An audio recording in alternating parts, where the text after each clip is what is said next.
To then for your questions and contributions, so just put up your hand, and then remember we've got time constraints, so only 3 minutes, okay? And if you're going over 3 minutes, I might say sorry, but we need to move on, okay? The person at the back there.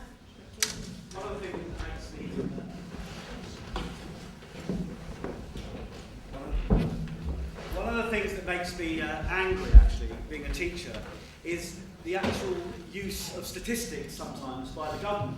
The fact is, however much the colleague at the front wants to say that there isn't money available, it's quite clear that there is. Not only is there 123 billion each year not collected by tax evasion, non-collected taxes or tax evasion, the money spent in Iraq, the money spent in Afghanistan on a war that we're losing and working class kids are dying in, where innocent civilians in Afghanistan, 4,000 last year were killed.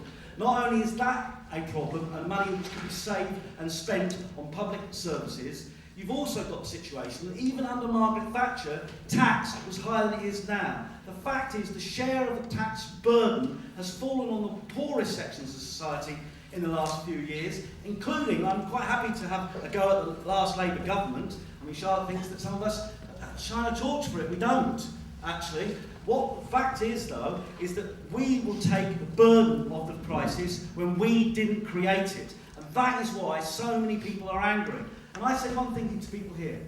Actually, they'll tell you there's no alternative. Because what they want you to do is to sit there and take the cuts. But I can tell you, with the protests in Bristol organised by Vavaka, by the demonstrations that are going around the country, the occupations of universities, we can stop these people. Laws in Parliament can be undone on the streets. And if you don't believe me, look at what's happening in Wisconsin, in America, in Ohio. People thought American people wouldn't fight back, and they are. We can do this. We can shift the balance of burden back onto the richest in society if we march in our millions on March 26th.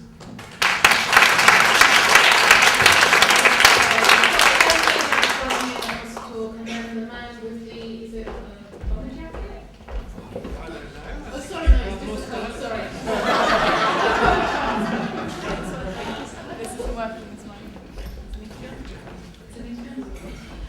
Yes, I'd just like to address this idea that the Conservative cuts are a very coherent, well thought out plan by the Conservative and the Liberal Democrat coalition. I was reading just earlier today about a senior Harvard economist who has, prior to the government's cuts plans coming out, actually said that he believes that these plans for the cuts are the biggest macroeconomic experiment ever put forward in an advanced country. And I think that it's clear that's exactly what these cuts are. They are an experiment, and we can see that because where the Conservatives have tried to make cuts, like with privatising forestries, they've suddenly realised, oh no, that doesn't work, people don't want that. And so they've had to do a massive U-turn. I want to say they're not going to find exactly the same thing about every other cut they try to make. I think this is a huge experiment, not to sort out the problems of the deficit, but actually to dismantle the welfare state. And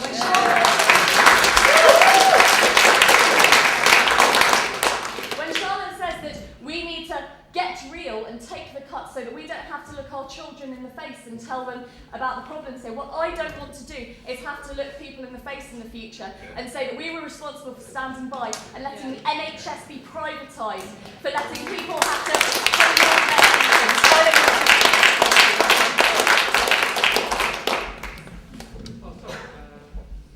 Can you hear me? Yeah, cool.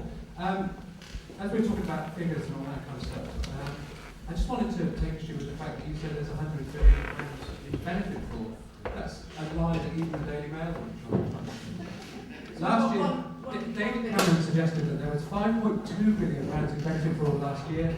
That was wrong as well. The Department of Work and Pensions says there's about 1 billion pounds in pension fraud, in benefit fraud, and about 450 million pounds in errors. The rest come from different kinds of errors within the benefit system. So 100 billion pounds is insane. If I said that, I'm sorry, I was getting carried away. I've got 1 billion is the figure I recognise. Right, okay, well, you know, big headline figure, 100 billion, makes everybody go, so that's why I was a bit angry. Sorry. This person is the one with glasses. Yeah, Roger Thomas. Roger Thomas, Regional Vice Chair, PCS, Civil Service Union.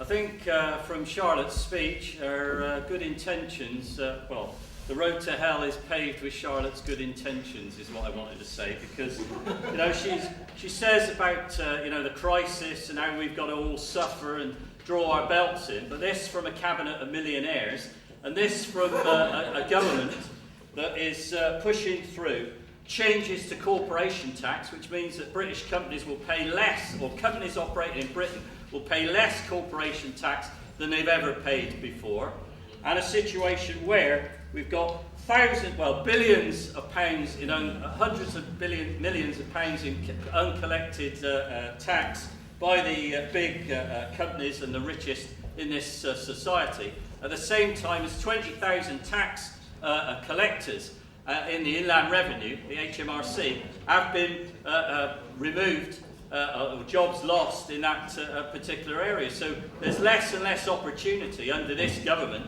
to actually chase the people who are avoiding and evading tax at this moment in time. Alongside that, we have the spectacle of the Prime Minister's personal club, this organisation that the rich and powerful pay a substantial amount of money to join, so they've got first-hand contact with David Cameron, and that is an organisation made up primarily of representatives of, guess what? Financiers, bankers, representatives of the City of London. So it's no surprise that the government looks to those people to benefit as opposed to ordinary working class and middle class people across the country. And I think that the attacks on the welfare state, the attacks on the public service are nothing more than attacks on the welfare state, that settlement that we had after the Second World War, where there could be a land fit for heroes and people didn't have to suffer the deprivation and degradation that our parents did in the 1930s in terms of trying to get health care, in terms of work, in terms of living conditions, housing, and so on. And it's an attempt to push that back. And I think for that reason we should join the march on March the 26th to show this government, and everybody in this room, I'd appeal to you, to join the Bristol District Anti-Cuts Alliance, to join the fight to overturn this government and to reverse this absolutely blatantly class-based policy. Thank you, sir.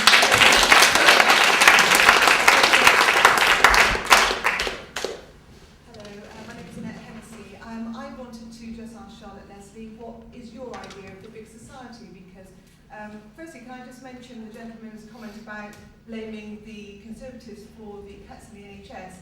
No, sorry, it happened under the Labour government. The white paper came out originally under the Labour government, so don't blame Charlotte Leslie for that and the Tory party. But addressing Charlotte Leslie, I'd like to know what your vision of the big society is, because you said on Radio Bristol that you said people want a big society. We want to run amenities and services. With all the cuts and the problems that people have with money, how do you think that we're going to be able to do that? We can't. We can't keep running everything. I come from a town, Portishead, where we already volunteer our services. We run things because the Conservative local council has cut our services and amenities. So we can't keep on doing it. I'd like to know, you've tried to explain on the radio what your vision of that big society is, and you failed, unfortunately. It wasn't about the whole damn thing, which was your quote, I think, on Radio Bristol. So please today, can you explain to us how you think we're going to be able to cope with running our families? You're worried about the families and the deterioration of our sort of social classes and our family groups. But we can't do it all. We can't run our families, run the amenities, run the services. Please tell us, how do you think we're going to do it? That's the question I'd like to answer tonight, please.